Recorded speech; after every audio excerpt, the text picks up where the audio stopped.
The committee investigating January 6th is continuing with their work, and maybe you have high expectations for what they'll find out or any consequences that might come. I don't personally have that, but feel free. That said, Republicans are already gearing up for their counterattack. Even though nothing has yet really come from the committee meeting, is burning the right, and they're ready to come in there and investigate the investigators. Newt Gingrich, who at one point was a really important Republican, now he's a Fox News contributor. He said recently, I think when you have a Republican Congress, this is all going to come crashing down. And the wolves are gonna find out that they're now sheep. They're the ones who are, in fact, I think, face a real risk of jail for the kinds of laws they're breaking. I am assuming he then went on to explain specifically what laws the January 6th committee is supposedly breaking. It's bad. We shouldn't have cut that statement off because we're probably leaving off a lot of evidence or whatever. But look, it's not just him on the right. Even newcomers are grasping at this. John Gibbs, who's like a MAGA-styled primary challenger on the Republican side, said Speaker Newt Gingrich is correct. That's why if I'm elected, together with my new colleagues like Joe Kent, I'll make sure those who abuse their office to target political opponents via the January 6th committee are held accountable. I would like to give John Gibbs a couple of bonus points for not just promising retribution to his political opponents, but saying he's doing it specifically because he does not accept people abusing their office to target political opponents. A little bit of fun irony sprinkled on top of there. But neither of them are currently holding office. Matt Gaetz, at least as of now, is. And he echoed Newt Gingrich while also lumping in his own legal problems in this clip. And a cutout seems like exactly what they were trying to do to me. There's a guy named Steve Alford who's sitting in prison right now for trying to extort me, but he was not acting alone. Very likely he was answering to a cutout, someone like Bob Kent, to try to destroy me, because you know what? Newt's right. We are gonna take power, and when we do, it's not gonna be the days of Paul Ryan and Trey Gowdy where the Republicans go limp-wristed, where they lose their backbone and fail to send a single subpoena. No, it's gonna be the days of Jim Jordan and Matt Gaetz and Marjorie Taylor Greene, and you know what? We're going to get answers, real answers about what happened in the election, answers about the Wuhan Institute of Virology, and certainly answers about a Department of Justice and a national security apparatus that has gone totally off the rails. They have become the enforcement wing of the Democratic Party. The entire country knows it. And you know what? We need honest, fair, real application of the laws in our country. We're not getting that now. And frankly, we weren't really getting it at the DOJ under President Trump. There's a lot of swamp left to be drained, and I can't wait to get the gavels in our hands, to get the subpoenas ready to go, and to get these answers for the American people.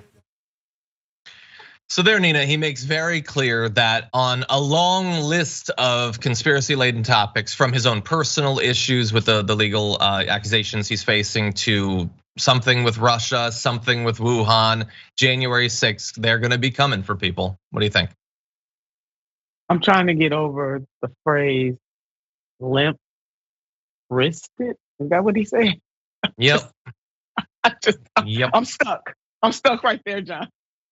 Right there. The folks involved in January 6th tried to overthrow the outcome of the election, tried to overthrow the government by force. People got hurt, people got killed, law enforcement officers who they claim to care so much about, lives were at risk, other elected officials, and just other people in and around the Capitol. So give me a break. But you know what the Republicans are doing, John? They laying it out, all of what they will do when they get in power. So it will not be to try to make the lives of the American people better. It will be a revenge tour.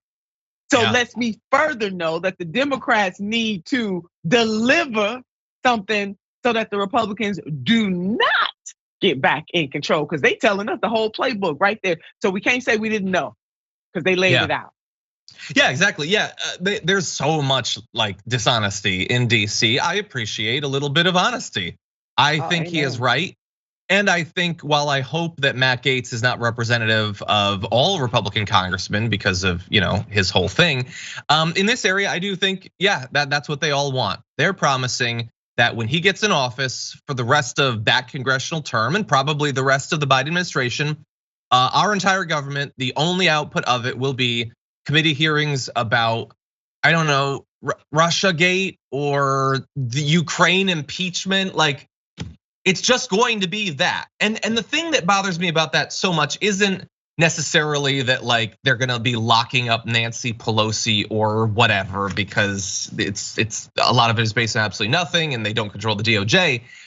It's that, and this goes out to any conservatives who might be watching the show right now.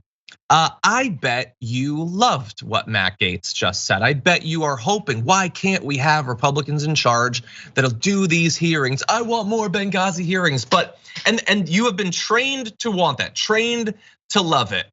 Is it gonna help you with your mortgage? Is it gonna help you with retirement? Is it gonna help your kids go to college? If you face medical bankruptcy, how much better off will you be economically if they really grill Shifty Schiff in a hearing? No, really, like they are promising, this is what we're gonna give you. Matt Gaetz is not promising a return to fiscal discipline and thoughtful conservative legislation. He is telling you loud and clear, you're not getting anything except theater.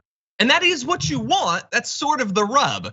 The only thing you want is lib tears. And the only thing they'll give you is lib tears.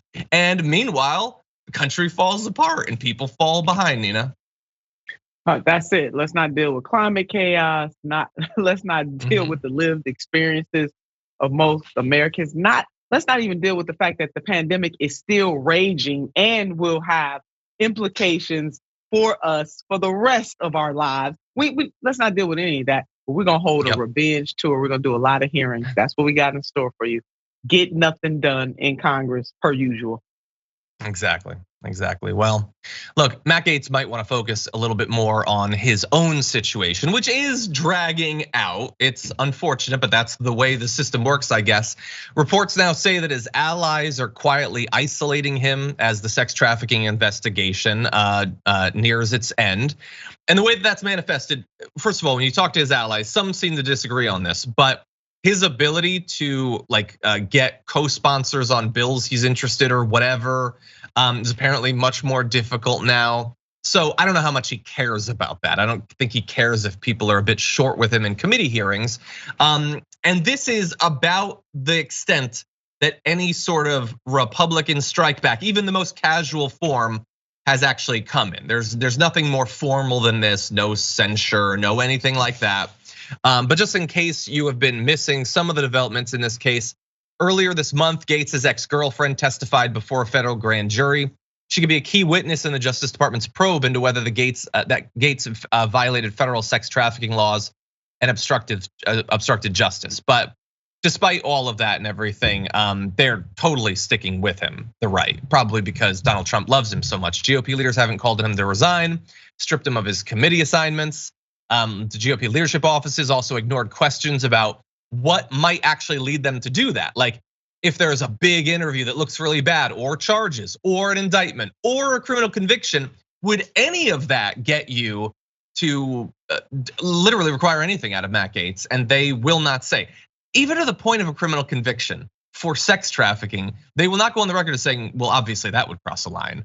I feel like that should at the very least be a line, even in America of 2022.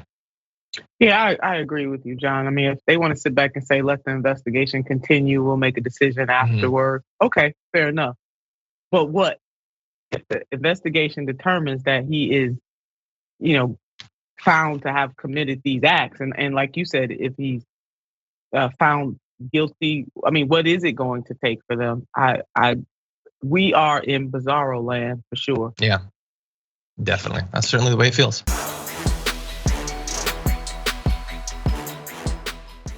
Check out the Damage Report podcast each day, wherever you get your podcasts, whether Pocket Casts or Stitcher or iTunes.